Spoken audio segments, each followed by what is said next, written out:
এ বালা, আমরা কি আজকে দাদি বলে যাবো না নাকি? চুদির ভাই, আমাকে না বলে তোর মাকে বল কি যা। লেওরা 1 ঘন্টা আগে থেকে সেজে গুজে এসে বসে আছি, আর ওনার এখনো সাজা গুজে হচ্ছে না। তা বলে তুমি কি মাকে ভয় পাও নাকি? মাকে কিছু বলতে পারছো না? এই দেখ চোদ না, ভয় না আমি আমার বাপকে পাই না, বুঝলি তো। কিন্তু লেওরা তোর মায়ের ব্যাপারটা আলাদা। ওদা যেই এখন কিছু বলতে যাবো, আর অমনি ষষ্ঠী খাওয়ার আগে আমার গুইটা ষষ্ঠী পুজো করে দেবে। আরে একই রে, তোরা এখনো বেরোসনি? কটা বাজে? বছরে একবার শ্বশুর বাড়িতে ষষ্ঠী খেতে যাবি, এত দেরি করে গেলে হয় নাকি? এ বাল, আমাকে বলছো কেন? দেখছো না আমি কখন থেকে রেডি হয়ে বসে আছি? যা বলার তোমার বৌমাকে বলে গিয়ে, সেই যে 2 ঘন্টা ধরে কি বালটা সাজাগুজি করছে, এখনো তো সাজাগুজি হলো না। কি বলিস? বৌমা এখনো রেডি হয়নি? ও বৌমা, ও বৌমা। হ্যাঁ বাবা, এই তো আসছি। আরে বাবা, আজকের দিনেও তো দেরি করে গেলে কি করে হবে? তাড়াতাড়ি আসো।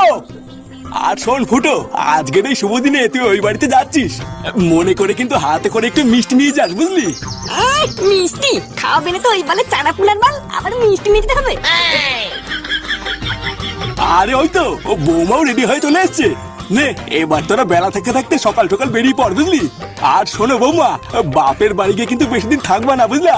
কালকের মধ্যে কিন্তু আবার ফিরে এসো। আচ্ছা বাবা, ঠিক আছে।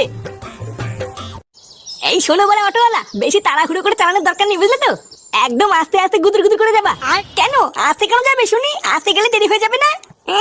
মাগি, ওই বাড়িতে তাড়াতাড়ি গিয়েই বা কি বালটা ছেড়ে যাবে? এই তুমি কি বললে? এই চলো চলো চলো, আর দাঁড়িয়ে লাভ নেই।